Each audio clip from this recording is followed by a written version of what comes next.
This is a shoulder flexion test. So starting with your elbows straight, fingertips up towards the ceiling, you're gonna let your hands drop down to the floor behind you. And a full test is when your index fingers make contact with the floor and your elbows are straight, and that there's not a lot of arching in the low back.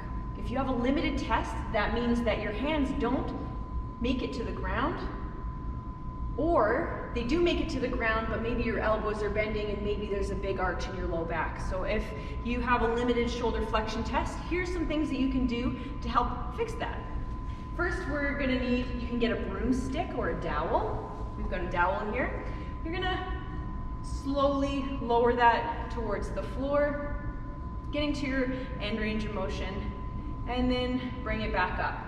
So during this exercise, it's really important that you don't let your low ribs pop up or your low back arch, so try to keep that snugged down.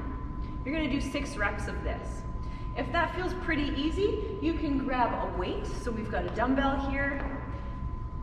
Same exercise, keep that core kind of tucked in and slowly lower that weight overhead, getting to that end range of motion, and then raise it back up.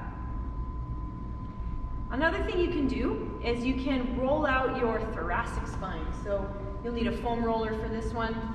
You're gonna place it kind of middle to upper back here. Give your body a hug.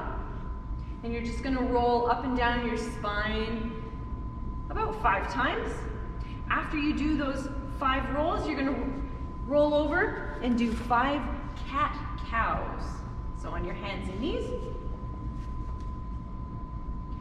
You're going to drop your belly, look up, and then you're going to raise, try to arch your back and drop your chin towards the floor. So you're gonna do 5 of those.